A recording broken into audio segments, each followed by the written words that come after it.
Sir ఎందుకు sir ఈ America Israel కలిసి ఇరాన్ పైన దాడి చేస్తుంది? ప్యాటర్న్ చూస్తే ఈ ఆయిల్ ఉన్న ఎక్కువ కంట్రీస్ లో మాత్రమే వీళ్ళ దాడులు జరుగుతూ ఉంటాయి. ఈ చైనీస్ మిలిటరీ ఎక్విప్మెంట్ జీరో అని వరల్డ్ కి ఒక మెసేజ్ ఇవ్వడానికి ఈ ఇరాన్ క్యాంపెయిన్, ఆ వెనిజువెలన్ క్యాంపెయిన్, ఇది కామన్ మ్యాన్ జరుగుతుంది. చాణక్యుడి ఏమనిపిస్తుంది సార్, ఇక్కడ ఇజ్రాయెల్ ఏమో ఇరాన్ ని దాడి చేస్తుంది, ఇండియానేమో ఇజ్రాయెల్ ని సపోర్ట్ చేస్తుంది. బట్ ఇరాన్ కి ఇండియాకి రిలేషన్స్ బాగానే ఉన్నాయి, మన ట్యాంకర్స్ ని వాళ్ళు పంపిస్తున్నారు. ఈ యుద్ధాన్ని ఆపగలిగే సత్తా కేవలం ప్రధానమంత్రి మోదీ గారికి ఉంది అని చెప్పేసి.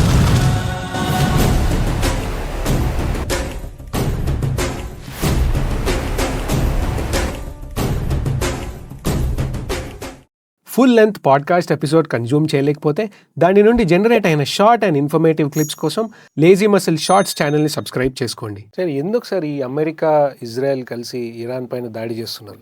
బయట చెప్పేదేమో వాళ్ళ దగ్గర ఏదో న్యూక్లియర్ వెపన్స్ ఉన్నాయి, వెపన్స్ ఆఫ్ మాస్ డిస్ట్రక్షన్ ఏవో ఉన్నాయి, అందుకే మేము వాళ్ళపైన దాడి చేస్తున్నాం అని అంటారు.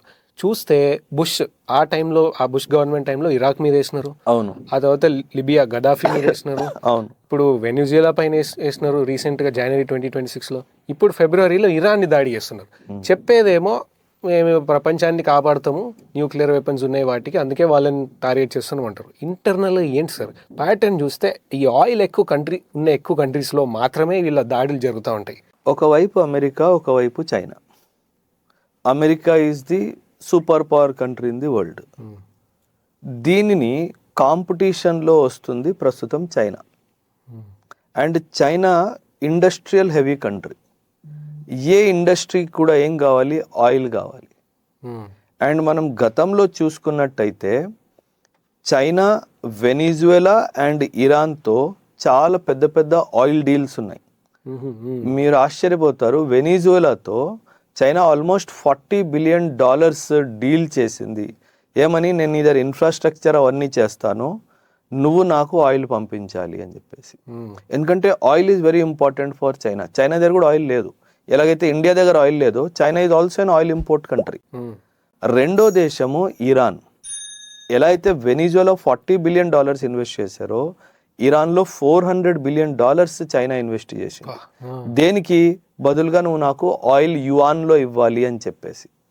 సో ఫస్ట్ వెనిజువలాని అటాక్ చేసి మొట్టమొదటి డిసిషన్ ఏం తీసుకున్నారంటే, చైనాకి వెనిజువలా ఆయిల్ అమ్మడానికి వీల్లేదు. ఇప్పుడు ఇరాన్ మీద దాడి ఎందుకు అంటే, అక్కడ రెజీమ్ చేంజ్ అయిపోతే అయతుల్లా ఖొమైనీ తర్వాత ఇప్పుడు ముస్తఫా ఖొమైనీ ఎవరైతే వచ్చారో ఆయన్ని కూడా పక్కన జరిపేసి, అసలు ఈ ఖొమైనీ ప్రభుత్వం లేకుండా అందులో ఒక డెమోక్రాటికల్ ఎలక్టెడ్ లీడర్ని తీసుకొచ్చి ఆ లీడర్ మీద ప్రెషర్ పెట్టి చైనాకి ఆయిల్ అమ్మకుండా చేయడమే అమెరికా యొక్క ముఖ్యమైన ఉద్దేశం సార్. ఎందుకంటే చాలా ఫాస్ట్గా ఇప్పుడు అమెరికా ఈ పొజిషన్లో ఉంటే చైనా చాలా ఫాస్ట్గా దగ్గరకు వస్తుంది. చైనా ఈ ఫాస్ట్గా దగ్గర రాకుండా చేయాలి అంటే ఏం చేయాలి? వీళ్ళు గ్రోత్ని ఆపాలి అంటే వీళ్ళ ఆయిల్ని ఆపాలి. వీళ్ళు ఆయిల్ని ఆపాలి అంటే వీళ్ళకి ఆయిల్ ఇచ్చే కంట్రీస్లో నా కంట్రోల్ ఉండాలి. సో అందుకే వెనిజువలా మీద దాడి, అందుకే ఇరాన్ మీద దాడి. లాస్ట్ ఇయర్ మీకు గుర్తున్నట్టయితే అమెరికా ఒక పని ట్రై చేసింది. ఏంటని? మన మీద ఎలాగైతే శాంక్షన్స్ విధించిందో అదే విధంగా చైనా మీద కూడా శాంక్షన్స్ విధించడానికి ప్రయత్నించింది.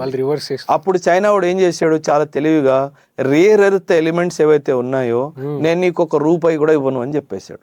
ఎందుకంటే American defence industry rare earth elements మీద డిపెండ్ అయి ఉంది. And 90% of the rare earth elements ఎక్కడి నుంచి వస్తున్నాయి? చైనా నుంచి వస్తున్నాయి. సో చైనాకి నేనేం చెప్పినా వాడు వినే పరిస్థితిలో లేడు. వాడు వినే పరిస్థితుల్లో లేడంటే వాడు లూప్ హోల్ కనుక్కోవాలి, ఆ లూప్ హోల్ మీద వాడిని దెబ్బ కొట్టాలి.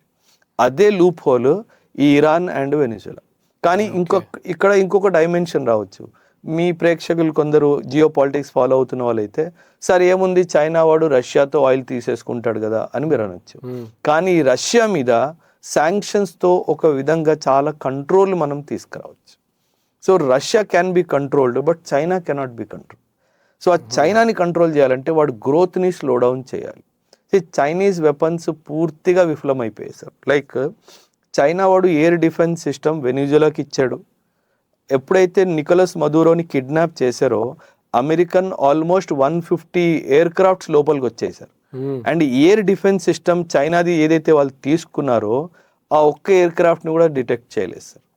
అంటే Chinese air defence system is useless అన్నది వెనిజువలన్ థియేటర్లో కూడా ప్రూవ్ అయిపోయింది, ఈ ఇరానియన్ థియేటర్లో కూడా ప్రూవ్ అయిపోయింది. ఇప్పుడు ఇరానియన్ అయతుల్లా ఖమేనీని చంపేశారు సార్, ఎయిర్ రైడ్స్లో చంపేశారు. ఆబ్వియస్లీ ఈ బిల్డింగ్లో అయతుల్లా ఖమేనీ గారు ఉన్నారు అని అనుకుందాం. ఈ బిల్డింగ్ ని ఎయిర్ డిఫెన్స్ సిస్టమ్స్ ఇన్స్టాల్ చేసి ప్రొటెక్ట్ చేస్తారు కదా సార్, ఎందుకంటే సుప్రీం లీడర్ ఇందులో ఉన్నాడు కాబట్టి. ఆ ఎయిర్ డిఫెన్స్ సిస్టమ్స్ ఎవరివి? J7 and HQ9 చైనావి. అండ్ ఆ ఎయిర్ డిఫెన్స్ సిస్టమ్ జీరో కదా సార్, నా లీడర్ చచ్చిపోయాడు కదా సార్. నా లీడర్తో పాటు 49 హై ర్యాంకింగ్ మిలిటరీ అఫీషియల్స్ చనిపోయారు.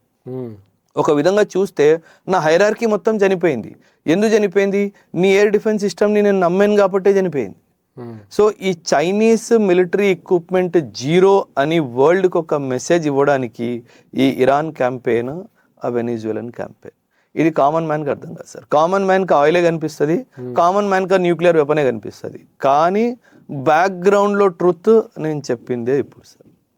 పవర్, ఇది power and how to control other country from rising equal to you. That's the idea sir. And ఇంకోటి సార్, ఇరాన్కి సంబంధించిందే అక్కడ స్ట్రైట్ ఆఫ్ హార్మోజ్ అని ఒక చిన్న ప్యాసేజ్ ఉంది. అవును. దాని ఇంపార్టెన్స్ ఏంటంటే 20% of the world oil supply దాని త్రూ జరుగుతుంది. ఇప్పుడు ఈ కాన్ఫ్లిక్ట్ ఏదైతే జరుగుతుందో ఇజ్రాయెల్, అమెరికా, ఇరాన్ కాన్ఫ్లిక్ట్కి ఏ కంట్రీస్కి కూడా ఇది అక్కడ నుంచి ట్యాంకర్స్ని ఇవ్వట్లేదు, బట్ ఇండియాకి మాత్రం ఇస్తుంది. ఇక్కడ నాకు చాలా చాణక్యుడి గేమ్ అనిపిస్తుంది సార్. ఇక్కడ ఇజ్రాయెల్ ఏమో ఇరాన్ని దాడి చేస్తుంది, ఇండియానేమో ఇజ్రాయెల్ని సపోర్ట్ చేస్తుంది. బట్ ఇరాన్కి ఇండియాకి రిలేషన్స్ బాగానే ఉన్నాయి, మన ట్యాంకర్స్ని వాళ్ళు పంపిస్తున్నారు.